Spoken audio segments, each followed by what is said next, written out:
Pocharam Srinivas Reddy CM Revanth Reddy సమక్షంలో కాంగ్రెస్ లో చేరారు. గతంలో పోచారం బీఆర్ఎస్ అధినేత కేసీఆర్ నాయకత్వాన్ని అనునిత్యం కొనియాడేవారు.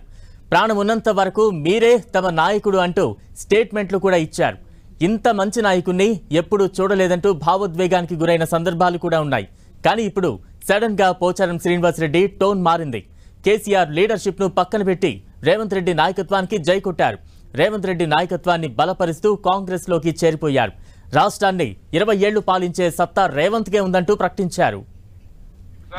జన్మలు మరవలేం సార్, ప్రాణం ఉన్నంత వరకు మీరే మాకు నాయకుడు సార్, ఇంకొకరు లేరు సార్.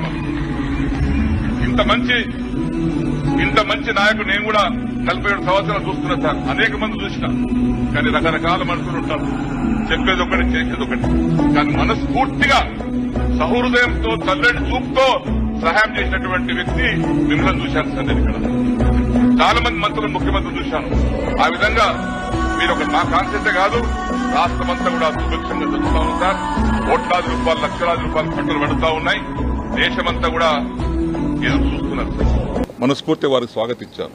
వారు చేస్తున్నటువంటి కార్యక్రమాలు రైతు పక్షపాతిగా, రైతు సంక్షేమం కోసం, రాష్ట్రంలో ఉన్నటువంటి సాగునీటి ప్రాజెక్టుల ప్రగతి కోసం వారు తీసుకున్న నిర్ణయాలన్నీ కూడా ఆమోదయోగ్యమైనటువంటి నిర్ణయాలు ఉన్నాయి. కాబట్టి రాజకీయంగా నేను ఆశించేది ఏం లేదు.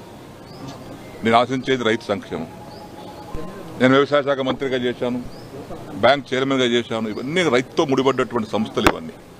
కాబట్టి రాష్ట్ర ప్రగతిలో వారు చేసేటువంటి అభివృద్ధికి, వారు సంకల్పించినటువంటి కార్యక్రమాలకు చేదోడు వాదోడుగా ఉండి రాష్ట్ర ప్రగతి కోసం, రైతు ప్రగతి కోసం అందరం కలిసికట్టుగా సమిష్టిగా కృషి చేస్తాం.